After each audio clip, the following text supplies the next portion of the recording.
Hello, my name's Tim Previtt, I'm autistic, and this is a video being made for Expert by Experience. When did you get your diagnosis? I got my diagnosis about 2:30 on February the 10th, 2022, aged 49 and a half plus a couple days. Can I talk about the process of being assessed for being autistic and of why I went for an assessment? I went for an autistic assessment because I've had a lifetime of difficulties, of curiosities, feeling like an outsider in almost everything, spectacular successes at times which are truncated or completely underwhelmed by spectacular unsuccesses, doing exceptionally well in some areas and really struggling in others, difficulty staying in jobs, feeling a fraud, feeling unemployable. My children each having their own mental health battles, and that turning out to be because of the difficulties that autism can bring, because of in the last 12 years or so sort of being considered but not fitting something like bipolar or borderline emotionally unstable personality disorder or cyclothymia, because I seem to have the same difficulties again and again and again, coming around on a cycle where things would go well, things would then go very unwell, implode, and then it kind of starts again like a spiral. The spiral being undiagnosed autism and trying to live my life as if I were not autistic, and then meeting the same undiagnosed criteria, and it all happening again. I was on a waiting list for nearly 4 years. We lived in one borough, one area, and then moved out of that, approaching 2 years, and then had to go to the bottom of the waiting list for the next borough. How did I find the assessment process? I found that there was a lack of information to prepare for it from the assessors themselves. Thankfully, by that time, I had self-diagnosed as autistic, but really needed the official diagnosis to validate that so that I could request reasonable adjustments where necessary at work and just not feel a fraud about it. Having connected with a number of other autistics and different networks, I was able to inform how I ought to go about the actual diagnostic process and appointment. The appointment itself I found very surprising. I was expecting kind of much more of an interview, a semi-adversarial atmosphere where it's like, we're going to see if you are autistic or not, in a kind of intimidating way. But in fact, it was very much more like a long conversation, like a 6-hour conversation, and opportunity to dump loads of info about my life's up and downs.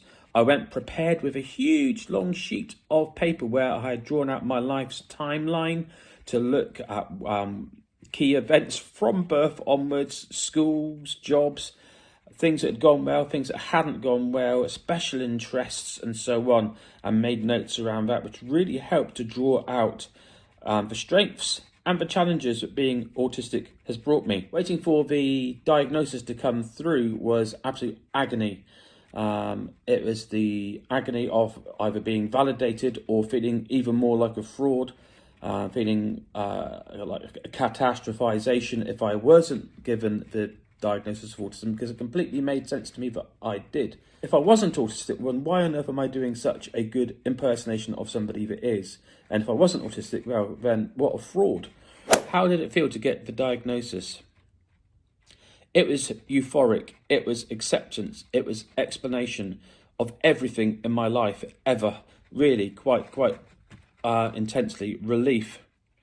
I felt much better equipped to engage with the rest of my life, to know that if I'm in a job where things become overwhelming, difficult, then I can request reasonable adjustments, that I can engage with certain situations with certain coping strategies that I've been developing.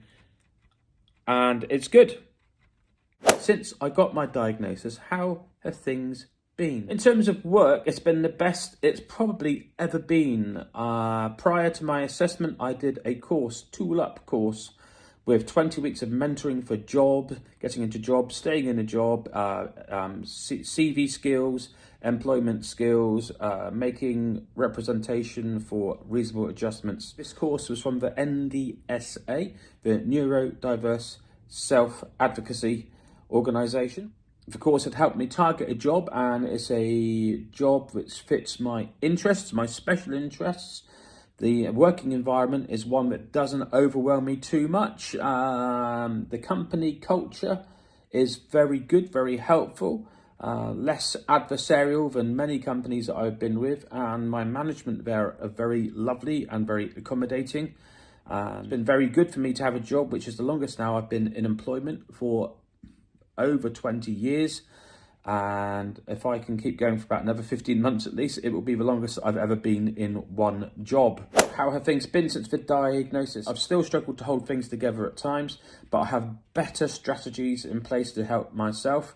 I have better self-talk and a better self-narrative to help me get along. One of the biggest challenges that I've had since diagnosis and before, but it's been ongoing, is my youngest being sectioned for over 2 years with awful mental health problems, which are still ongoing, and that's very, very hard to work with.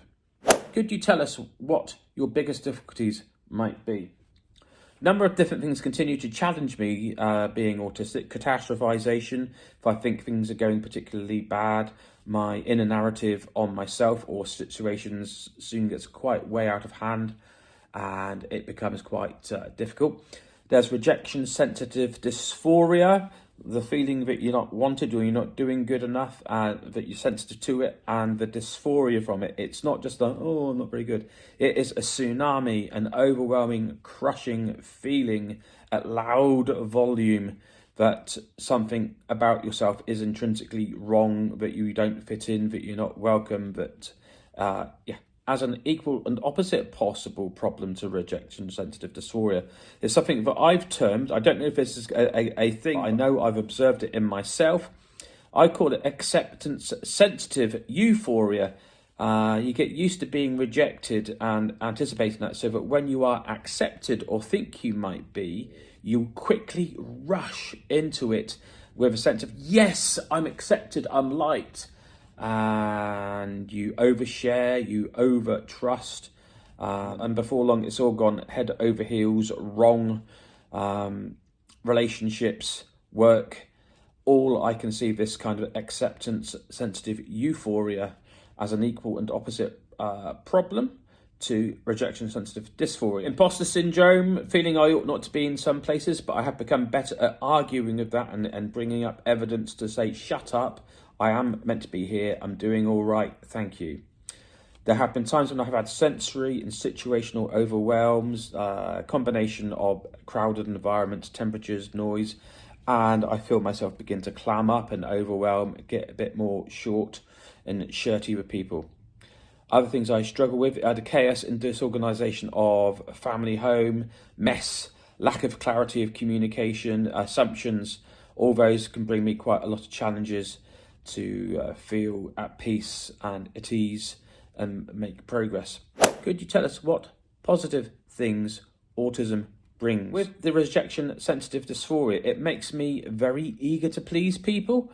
It makes me a very compliant employee, and I bend over backwards, not literally, to help customers. My customer service is second to none.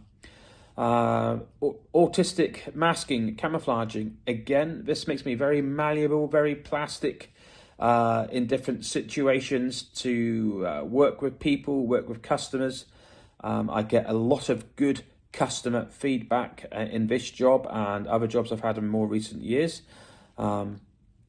So masking, camouflaging can actually work for you in being in good customer service. Another good thing is it drives a need to connect with others, not socialise. Socialising seems to be like trivial and very surface, but connecting, so being able to talk about interests, things I like, giving that sense of connection with people in person and via media. Autism brings me the ability to deep dive at length in my interests, to research deeply, to enjoy deeply and meaningfully, and come away with such a sense of having engaged with things that I love.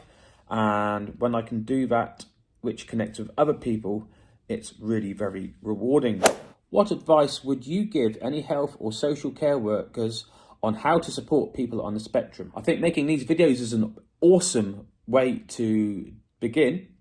Hearing autistic people's own experiences and their stories. Follow different YouTube channels, Instagram, podcasts. I'll put some links in with this. If you can, help get them into training and into employment where they can work and stay and grow, thinking about the economic impact on their lives, on their family lives, their self-worth, the sense of being able to contribute. I know for myself, this has been absolutely key in me making progress in the last 18 months. And I look back at having brought up my children on like a very, very low wage, struggling from job to job. And had I known I was autistic and being able to live my life with support processes and strategies in place, I think things would have turned out much differently for myself and for my children. Educate autistics, their circle, their families, wider than just autistic. That autism isn't about deficit, it's about difference. It's not about lacking, it's about a different way of being, a different way of operating, with strengths and challenges. And some of those challenges could be deficit along the way. Many thanks for watching this far. I hope it makes sense, and feel free to ask questions and constructively interact. My name is Tim Prevett. I am autistic, and this concludes the video.